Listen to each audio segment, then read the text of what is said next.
Allergic rhinitis নামটার মধ্যেই আমরা যেটা দেখতে পাচ্ছি সেটা হচ্ছে অ্যালার্জি জড়িত। তো অ্যালার্জি মানেই হচ্ছে সেখানে একটা অ্যালার্জেন আছে, আর তার সাথে আমাদের বডির বিভিন্ন রকমের অ্যান্টিজেন অ্যান্টিবডি রিয়াকশন রয়েছে। তো অ্যালার্জেনটা যেটা হয় সেটা হচ্ছে যখনই একটা অ্যালার্জেন আমাদের নাকের যে বিভিন্ন রিসেপ্টর গুলো আছে নাকের মিউকোজার মধ্যে, তো সেই রিসেপ্টর গুলোর সাথে যখনই এই অ্যালার্জেনের দেখা হচ্ছে, তখনই একটা অ্যালার্জেন অ্যান্টিবডি অ্যান্টিজেন অ্যান্টিবডি রিয়াকশনের তৈরি হচ্ছে। এবার সেই রিয়াকশনের ফলে যেই যেই সিমটম গুলো তৈরি হয় সেইগুলোকেই বলা হয় অ্যালার্জিক রাইনাইটিস। রাইনাইটিস বলতে এখানে আমাদের নাক থেকে জল পড়া, হাঁচি, নাকের নিঃশ্বাস বন্ধ হয়ে যাওয়া, মাথা ধরা, তার সাথে আনুষঙ্গিক কিছু থাকতে পারে, চোখ থেকে জল পড়া, কিছু গলার মধ্যে ইরিটেশন হওয়া, এই সমস্ত কিছু নিয়ে এই যে সিমটম তৈরি হয় সেটাকে অ্যালার্জিক রাইনাইটিস বলে। এই অ্যালার্জেন হচ্ছে যে আমাদের আশেপাশে, সেটা ডাস্ট হতে পারে, সেটা বিভিন্ন ফুলের পোলেন্স হতে পারে। তো এইগুলো যখনই আমাদের ঘরের কিছু মাইটস হতে পারে, তো এইগুলো যখনই আমাদের নাকের সংস্পর্শে আসে, তো সেইগুলোর সাথে সাথে আমাদের এই অ্যান্টিজেন অ্যান্টিবডি রিয়াকশনটা নাক কান গলার মধ্যে স্টার্ট হয়ে যায়। তো এবার ব্যাপারটা হচ্ছে যে এটা কি সবার হয়? তাহলে তো আমাদের সবারই আশেপাশে এত ধুলো বালি ঘুরে বেড়াচ্ছে, আমরা রাস্তায় বেরোচ্ছি, বাড়িতে আমরা ডাস্টিং করছি, ধুলোবালি পরিষ্কার করছি, কিন্তু সবার তো সাথে সাথে শুরু হচ্ছে না। তো কিছু কিছু মানুষের যাদের এই অ্যান্টিজেন অ্যান্টিবডি রিয়াকশনটা অলরেডি তার বডি আগের থেকে সেন্সিটাইজড, তাদের, এবং যাদের বডিতে কিছু কিছু অ্যান্টিবডি অত্যাধিক মাত্রায় থাকে, যেমন স্পেসিফিক্যালি আমাদের একটা অ্যান্টিবডি শরীরে যার নাম হচ্ছে আইজিই। তো এই আমাদের বিভিন্ন মিউকোজার মধ্যে আইজিই যাদের অত্যাধিক মাত্রায় আছে, তাদেরই কিন্তু দেখা যায় যে এই অ্যালার্জিক রাইনাইটিস বা এই অ্যালার্জি ঘটিত বিভিন্ন অ্যালার্জিক ফ্যারিঞ্জাইটিস হতে পারে, ল্যারিঞ্জাইটিস হতে পারে, এই সমস্যাগুলো অত্যাধিক মাত্রায় দেখা দেয় তাদের মধ্যে। সিমটমস এর মধ্যে প্রথম হচ্ছে নাক থেকে জল পড়া এবং নাকের নিঃশ্বাসটা বন্ধ হয়ে যাওয়া। তার সাথে সাথে কি হবে, যে আমাদের হাঁচি হতে পারে, আমাদের গলার মধ্যে ইরিটেশন হতে পারে, আমাদের চোখ থেকে জল গড়াতে পারে। এইগুলো হচ্ছে কমন সিমটম অ্যালার্জিক রাইনাইটিস এর। এবং হাঁচি মানে একবার, মানে একটা না একটা হাঁচি শুরু হলে সেটা অন্তত পক্ষে 15 থেকে 20 বার পর্যন্ত সেই হাঁচি কন্টিনিউ হতে পারে।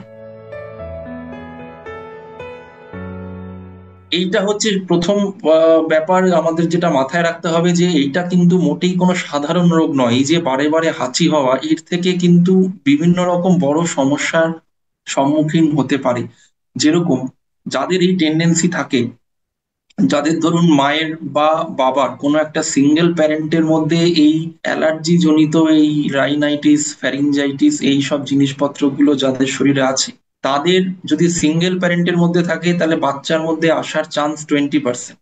যদি both the parents have the disease, যদি দুজন মা কিংবা বাবা দুজনের মধ্যেই এটা থেকে থাকে, তাহলে বাচ্চার মধ্যে সেটা আসার সম্ভাবনা 40 থেকে 50 শতাংশ অব্দি হয়ে যায়। তো সেই ক্ষেত্রে এটা যেহেতু একটা জেনেটিক্যালি ট্রান্সমিটেড, মানে বাচ্চার বাবা মার থাকলে সেটা বাচ্চার মধ্যে দেখা দেয়, সে যখন বড় হবে তার যখন আবার সন্তান হবে তার মধ্যেও দেখা দিতে পারে।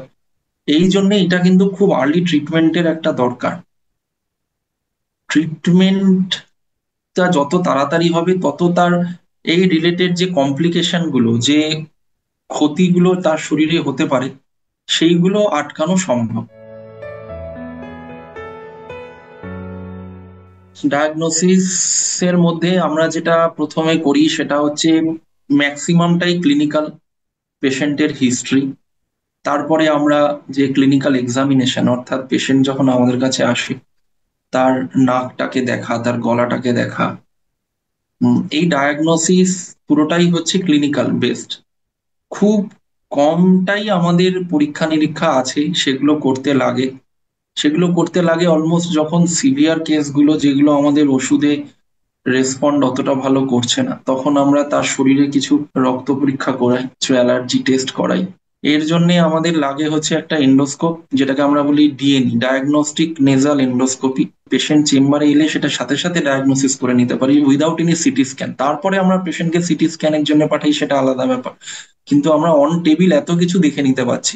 এর সাথে হচ্ছে পেশেন্ট পার্টিও সাথে সাথে দেখে নিতে পারছি টিভিতে যে তার পেশেন্টের কি কি সমস্যা রয়েছে।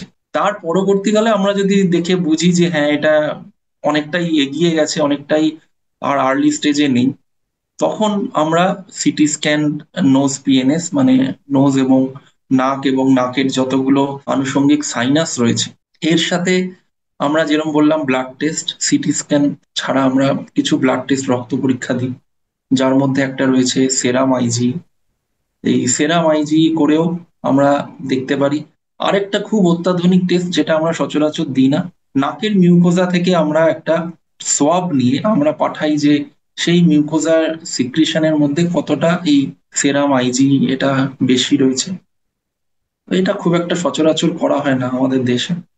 এবং এর সাথে তো অ্যালার্জি টেস্ট এবং আহ, আরেকটা হচ্ছে অ্যাবসলিউট ইউসিনোফিল কাউন্ট। এই রক্তের মধ্যে যাদের ইউসিনোফিলের মাত্রা বেশি থাকে তাদেরও কিন্তু এই জাতীয় সমস্যাগুলো একটু মাত্রাতিরিক্ত দেখা যায়। আমাদের প্রথমেই রয়েছে কতগুলো ওষুধপত্র, কিছু অ্যান্টিহিস্টামিনিক আমরা দিই, যেগুলো কিনা মাস্ট সেল স্টেবিলাইজার, এইসব জাতীয় ওষুধ যেগুলো আমাদের এই অ্যান্টিজেন অ্যান্টিবডি রিয়াকশনটাকে ডিলে করে দেয়। এই যে চট করে একটা অ্যালার্জেন আসলেই যে সাথে সাথে তার অ্যান্টিজেন অ্যান্টিবডি রিয়াকশনটা শুরু হয়ে যাচ্ছে, সেই রিয়াকশনটাকে ডিলে করায়। তার জন্য আমরা কিছু মাস্ট সেল স্টেবিলাইজার, কিছু অ্যান্টিহিস্টামিনিক, নাকের কিছু স্প্রে দিই। তো এর ক্ষেত্রে আমরা কিছু টপিক্যাল স্টেরয়েড নেজাল ড্রপ দিই, এবং এর সাথে কিছু কিছু ওষুধ যেগুলো আমাদের হয়তো বইতে এখনো নেই, সেগুলো রিসার্চের আন্ডারে আছে। এর আনুষঙ্গিক যদি কিছু পলিপ বা বাকি যেগুলো বললাম, কানের পর্দার ভেতরে জল জমে যাওয়া বারে বারে, এইগুলো যদি হতে থাকে, তখন সেক্ষেত্রে আমরা এর একটা সার্জিক্যাল ট্রিটমেন্টে যাই। প্রিভেন্ট করা is really a difficult job. তবে কোভিড একটা আমাদের খুব ভালো শিক্ষা দিয়ে গেছে, সেটা হচ্ছে মাস্ক ব্যবহার করা। এই যে মাস্ক ব্যবহার করা, এটা একটা খুবই খুবই খুবই গুরুত্বপূর্ণ এবং খুবই একটা গুড হ্যাবিট। এটা আমাদের কোভিড শিখিয়ে গেছে। তো মাস্কটা কিন্তু আমাদের সবার ব্যবহার করাটা খুব দরকার, সেটা কারোর এই অ্যালার্জি রাইনাইটিস থাকুক না থাকুক। রাস্তাঘাটে বেরোচ্ছি, কেউ ধরুন রান্না বান্না করছে, যে মানুষটা রান্না বান্না করছে তার ক্ষেত্রেও কিন্তু মাস্ক ব্যবহার করাটা খুবই দরকার। যে মানুষটা বাইরে বেরোচ্ছে তারও মাস্ক ব্যবহার করাটা খুবই দরকার। তো এক নম্বর হচ্ছে মাস্কটা ব্যবহার করা। যখন আমরা ঘরের ধুলোবালি ঝাড়ছি সেক্ষেত্রেও আমরা মাস্কটা ব্যবহার করার পরে তারপরে সেই কাজগুলো করতে পারি। এটা একটা number one prevention method, preventive method. Next হচ্ছে যে আমাদের যখনই এই জাতীয় রিয়াকশন গুলো মনে হচ্ছে যে আমাদের হয়তো একটা সাথে সাথে রিয়াকশন গুলো আমাদের শুরু হতে চলেছে, তো সেই মুহূর্তের সাথে সাথে আমাদের কিছু কিছু ওষুধপত্র যেগুলো আমাদের ডাক্তারবাবু বলেছিলেন সেগুলো সাথে সাথে শুরু করলে এই অ্যালার্জি ঘটিত যে সিভিয়ারিটি হতে পারে সেইটা কমে যাবে।